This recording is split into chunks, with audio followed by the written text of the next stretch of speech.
नमस्कार शेतकरी मित्रांनो, तर स्वागत आहे तुमचं आपल्या एका नवीन अपडेटमध्ये। तर 2024चा जो काही पीक विमा वाटपा संदर्भातला महत्त्वाचा असा अपडेट आहे, तर व्हिडिओ कुठे स्किप करू नका, जेणेकरून तुमचा पीक विमा का रखडलेला आहे किंवा जर तुमचा पीक विमा येणार आहे तर तो तुमच्या खात्यावरती किती येणार आहे किंवा किती दिवसात येणार आहे, कोणत्या पिकासाठी येणार आहे, तर याची सविस्तर माहिती आज आपण आपल्या व्हिडिओच्या माध्यमातून घेणार आहोत। त्यापूर्वी तुम्ही जर चॅनलवरती नवीन असाल तर असेच शेतीविषयक नवनवीन व्हिडिओ बघण्यासाठी चॅनलला सबस्क्राईब करा। तर शेतकरी मित्रांनो, यवतमाळ, नांदेड, बीड, त्याच्यानंतर अकोला, अमरावती, वाशिम, जालना, त्याच्यानंतर परभणी, त्याचबरोबर हिंगोली, नांदेड, बीड व लातूर, तर हे काही जिल्हे आहे। तर या जिल्ह्यांमध्ये जे काही शेतकरी पात्र आहे तर त्या शेतकऱ्यांच्या खात्यावरती येत्या 2 दिवसामध्ये हा पीक विमा जमा केला जाणार आहे। तर तो आता हेक्टरी किती मिळणार आहे किंवा किती तारखेला जमा होणार आहे, तर त्यामध्ये आहे तर जुलै व ऑगस्टमध्ये राज्यातील 24 जिल्ह्यांमध्ये जी काही अतिवृष्टी झालेली आहे, तर त्यामध्ये जे काही शेतकरी पात्र झालेले आहे तर त्या शेतकऱ्यांच्या खात्यावरती किती प्रमाणामध्ये हा पीक विमा दिला जाणार आहे किंवा वैयक्तिक क्लेमचा जो काही पीक विमा आहे तो किती प्रमाणामध्ये दिला जाणार आहे, म्हणजे किती टक्केमध्ये दिला जाणार आहे, याची सविस्तर अपडेट आहे। तर शेतकरी मित्रांनो, जिल्हानिहाय शेतकऱ्यांची संख्या व जी काही आकडेवारी आहे ती जाणून घेऊया। तर यामध्ये आकडेवारी जी आहे ती अमरावती जिल्ह्यातील आकडेवारी बघूया। तर अमरावती जिल्ह्यामध्ये 90,255 जे काही शेतकरी आहे ते पात्र झालेले आहे आणि यांना 90,255 शेतकरी बांधवांच्या खात्यामध्ये 65,31 लाख रुपये जे काही जमा आहे ते करण्याची कार्यवाही देखील सुरू करण्यात आलेली आहे आणि जवळपास या अमरावती जिल्ह्यामध्ये येत्या 2 दिवसामध्ये हा पीक विमा जमा केला जाणार आहे। त्यानंतर दुसरा जिल्हा आहे तो म्हणजे अकोला। तर अकोला जिल्ह्यामध्ये सुद्धा आपण जर विचार केला तर या जिल्ह्यामध्ये 2,05,77 जे काही शेतकरी आहे ते पीक विम्यासाठी पात्र केले गेलेले आहे आणि याच 2,05,71 शेतकऱ्यांच्या खात्यावरती आता 144,28,00,000 रुपये पीक विमा आहे तो मंजूर करण्यात आलेला आहे। आणि त्याचबरोबर पुढचा जो जिल्हा आहे तो म्हणजे अकोला। तर अकोला जिल्ह्यामध्ये सुद्धा जो काही हप्ता आहे तो या जिल्ह्यामध्ये सुद्धा वितरित केला जाणार आहे। त्याबरोबर यवतमाळ असेल तर यवतमाळ जिल्ह्यामध्ये सुद्धा जी काही अतिवृष्टी झालेली होती तर त्या अतिवृष्टीमध्ये 2,66,609 जे काही शेतकरी आहे ते पात्र करण्यात आलेले आहेत आणि या शेतकऱ्यांना सुद्धा 185 कोटी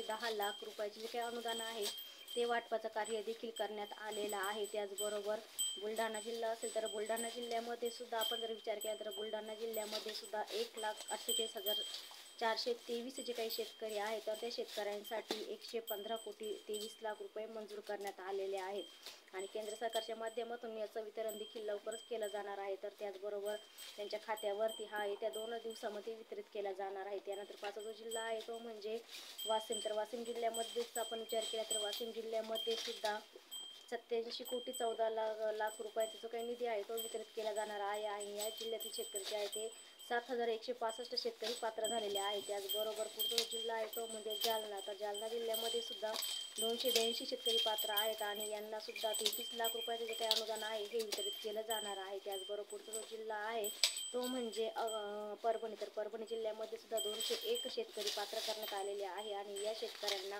201 शेतकऱ्यांना त्यांच्या खात्यावरती 27 लाख रुपयाचे जे काही वितरण आहे ते केलं जाणार आहे। त्याचबरोबर पुढचा जो जिल्हा आहे तो म्हणजे हिंगोली। तर हिंगोली जिल्ह्यामध्ये सुद्धा 27,742 शेतकऱ्यांच्या खात्यावरती 14,54,00,000 रुपयाचा निधी हा वाटप करण्याची कार्यवाही सुरू करण्यात आलेली आहे। त्याचबरोबर पुढचा जो जिल्हा आहे तो म्हणजे नांदेड। तर नांदेड जिल्ह्याचा जर आपण विचार केला तर नांदेड जिल्ह्यामध्ये सुद्धा सर्वात जास्त शेतकरी हे पात्र झालेले आहे आणि 6,17,911 शेतकरी जे आहे ते पात्र करण्यात आले आहे आणि एकत्रितपणे या नांदेड जिल्ह्यातील 16 तालुक्यांमध्ये 6,17,911 शेतकऱ्यांना जवळपास 420,46,00,000 रुपयांचं जे काही वितरण आहे ते प्रशासनाच्या माध्यमातून सुरू करण्यात आलेलं आहे। त्यानंतर 10वा जिल्हा आहे तो म्हणजे बीड। तर बीडमध्ये 127 शेतकरी पात्र झालेले आहे आणि 127 शेतकऱ्यांना 9 लाख रुपये मंजूर देखील करण्यात आलेले आहे। याचबरोबर 11वा जो जिल्हा आहे तो म्हणजे